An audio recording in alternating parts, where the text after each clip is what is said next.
الحمد لله رب العالمين۔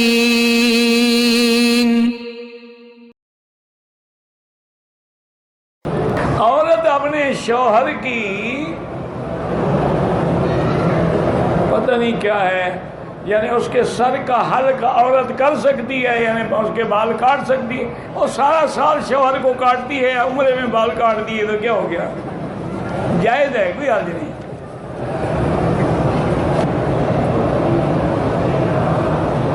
اگر ایک آدمی جہاد میں گیا اور گم ہو گیا، اس کی بیوی کتنا انتظار کرے؟ 3 سال۔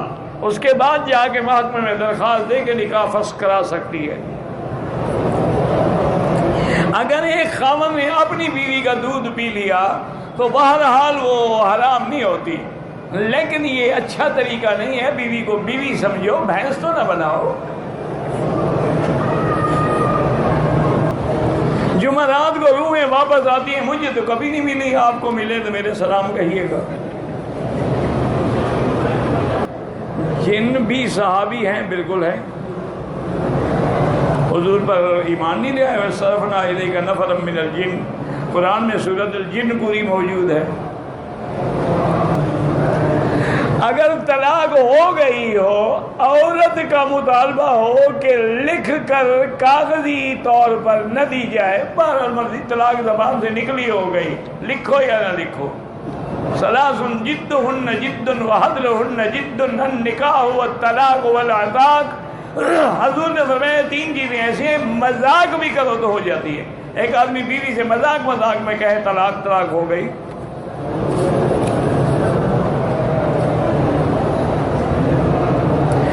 اسلام میں کسی دوسرے کا بچہ گود لینا جائز ہے، لیکن اس کے ساتھ نام اس کے والد کا رہے گا، تمہارا نہیں رہے گا۔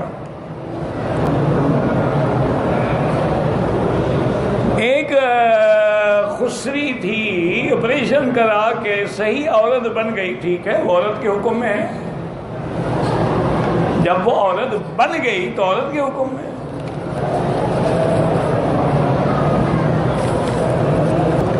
بعض لوگ کہتے ہیں کہ مکے میں عورت کے لیے پردے کی کوئی ضرورت نہیں ہے، قرآن جہاں اترا ہے وہاں ضرورت نہیں ہے، تمہارے ملک میں ضرورت ہے۔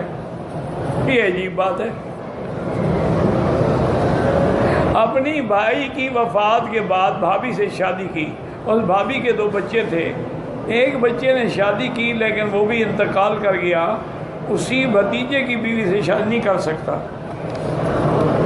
میری خالہ ساس کا میرے گھر آنا جانا رہتا تھا، وہ اپنے بیٹے سے میری لڑکی سے شادی کر رہے ہیں، بیٹی کے لیے منع کیا، مرشدوں کے پاس لے گئے، پتہ نہیں کیا ہے، بیٹی وہاں ہی شادی کرنا چاہتی ہے، میری کوئی اہمیت نہیں، جہاں لڑکی کرنا چاہتی ہے دفع کرو، کرنے دو اس کو، خام خاتم کیوں اپنے ذمہ لیتی ہو؟ جب لڑکی نے اپنا معاملہ پہلے طے کیا ہوا ہے، بلا وجہ کیوں خام خواہ خراب کر دو؟ جائے دفع ہو، کل کو رو کے تیرے دروازے پہ تو نہیں آئے گی نا، اس نے اپنی مرضی سے عشق سے چنا ہے نا، اور یہ عشق والے بہت جلدی روتے ہوئے گھر آ جاتے ہیں۔ جو مرد منصوبہ بندی کا انجیکشن لگواتے ہیں بالکل حرام ہے، ناجائز ہے۔ باقی کافر تو نہیں ہو جاتا، اس کے پیچھے نماز تو ہو جاتی ہے، لیکن اس نے گناہ کا کام کیا۔ کوئی شخص اپنی شہوت کو ہاتھ نہیں لگائے، تقیے کے ساتھ مٹائے، وہ بھی اسی طرح مجرم ہے جیسے ہاتھ والا مجرم ہے۔ یہ سب غیر فطری چیزیں ہیں، اللہ نے اس کی اجازت نہیں دی ہے۔